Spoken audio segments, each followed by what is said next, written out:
इंदुराज नरवाल जी। धन्यवाद, आपने बजट पर बोलने का मौका दिया। मैं बताना चाहूंगा, जब माननीय मुख्यमंत्री जी वित्त मंत्री के नाते जब बजट पढ़ रहे थे तो मैंने पूरे ध्यान से उस बजट को सुना और फिर मैंने घर जाकर भी उस पूरे बजट को पढ़ा, एक एक पन्ने को बार बार पढ़ा। मैंने इसलिए पढ़ा कि कहीं न कहीं बड़ौदा हल्का का कहीं नाम लिखा दिखेगा, लेकिन बड़ा दुर्भाग्य है कि बड़ौदा हल्का का कहीं नाम नजर ही नहीं आया। और पूरे सदन ने भी पता है, उपाध्यक्ष जी आपने भी पता है, जब बड़ौदा का उपचुनाव हुआ, माननीय मुख्यमंत्री जी भी, उप मुख्यमंत्री जी भी और सारे मंत्री इस सरकार के बड़ौदा हल्का में गए और उन्होंने बड़े बड़े मंचों पर घोषणा की कि बड़ौदा हल्का में यूनिवर्सिटी बनाएंगे, बड़ौदा हल्का में IMT बनाएंगे, बड़ौदा हल्का में दो महिला कॉलेज देंगे, राइस मिल लगाएंगे।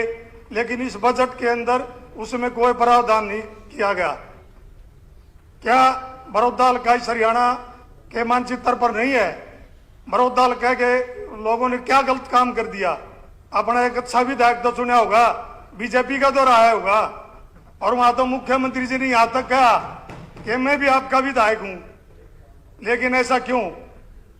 मैं सोनीपत से मेरी बहन थी, अभी चली गई, उन्होंने सर्वश्रेष्ठ विधायक का अवार्ड मिला, मैंने उनको मुबारकबाद भी दी और मैं धन्यवाद भी करता हूं आपको कि मेरे सोनीपत जिले की विधायक को आपने श्रेष्ठ का वो दिया। लेकिन मेरी बहन उसका चक्कर में बहुत कुछ बोल गई। उन्होंने पता ही नहीं सोनीपत में चौधरी भूपेंद्र हुड्डा ने क्या क्या किया। एक महिला कॉलेज ही तो दिया हुआ गन्नौर में, इस साल क्या दिया सोनीपत में? चौधरी भूपेंद्र हुड्डा जी ने 5 यूनिवर्सिटी दी। और मैं बताना चाहूंगा, खारपर में महिला यूनिवर्सिटी देने का काम चौधरी भूपेंद्र हुड्डा जी ने किया और सर छोटूराम यूनिवर्सिटी सोनीपत में देने का काम किया। राजीव गांधी एजुकेशन सिटी देने का सोनीपत में चौधरी भूपेंद्र हुड्डा जी ने काम किया। ये देख सुनामी थी, कोई बात नहीं, इलेक्शन आने जाने होते हैं, फिर समय आएगा फिर बताएगा सोनीपत लोकसभा क्षेत्र। ये तो समय सबसे बड़ी बात होती है। और मैं फिर दोबारा से बजट पर आऊंगा।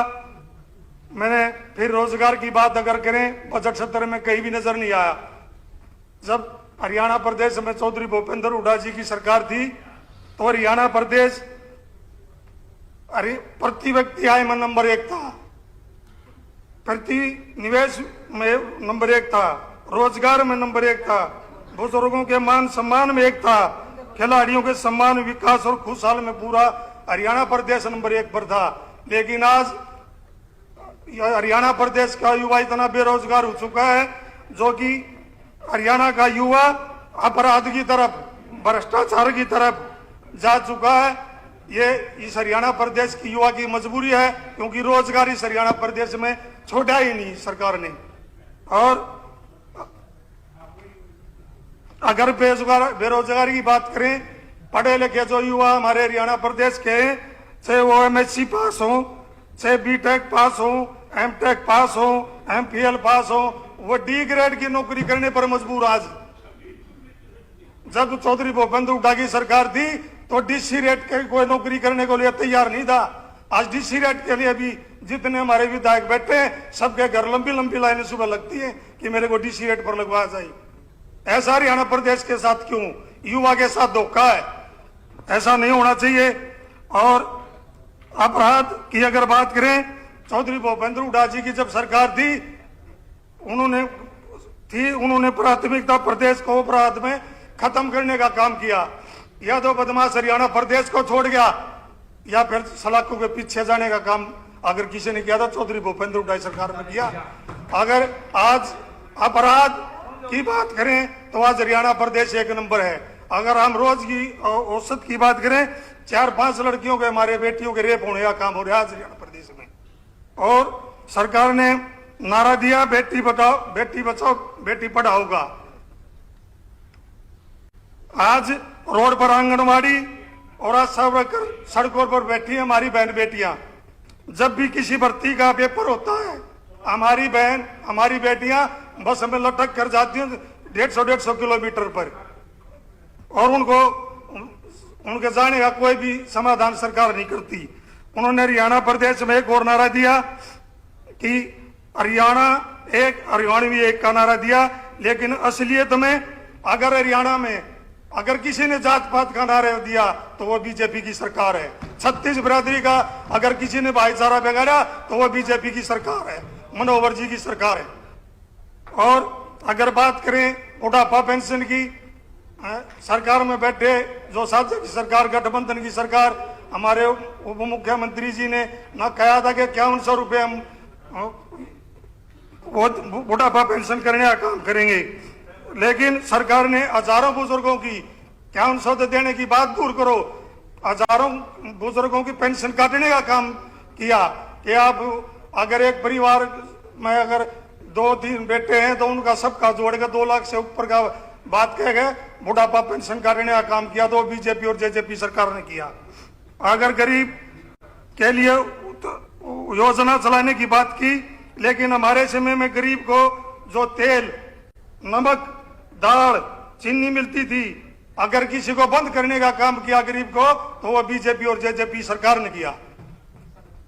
हुड्डा जी की सरकार में 100 गज के गरीब को प्लाट देने का काम किया, चाहे वो किसी भी जाति से किसी भी वर्ग से आते हो, जिसके पीले कार्ड थे उनको 100 गज के प्लाट दिए और उनके ऊपर मकान बनाने के लिए पैसे देने का काम किया।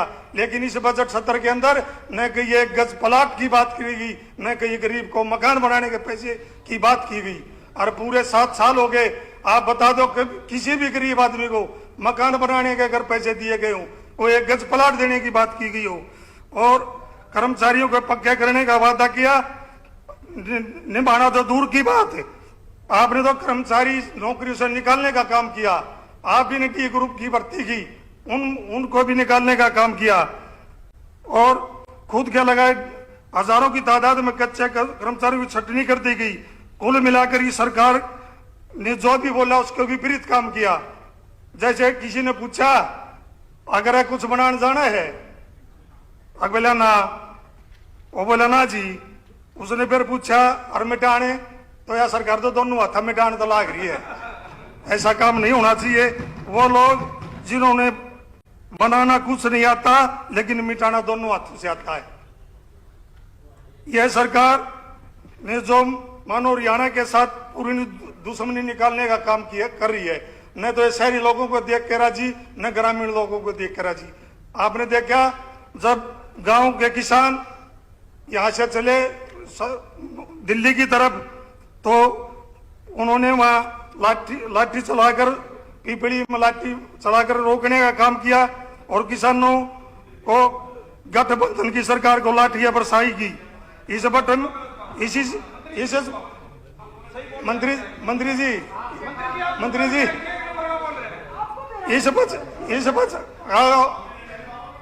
मंत्री जी 2022 आ चुका है, आप अगर याद नहीं हो तो 2022 है। 2022 है। इस बजट में किसान की दुगनी आय करने का कोई प्रावधान नहीं है। अगर कोई प्रावधान हो तो बताओ आप कहां से दुगनी आय होगी इस और मैं 3 महीने बाकी हैं और आज किसान आपसे पूछ रहे हैं कि उस वादे का क्या हुआ। और मैं तुम्हें कहूंगा कि किसान अन्नदाता ही नहीं जीवन दाता भी है, इसको दिन करा करने का काम न करे। जय हिंद, धन्यवाद।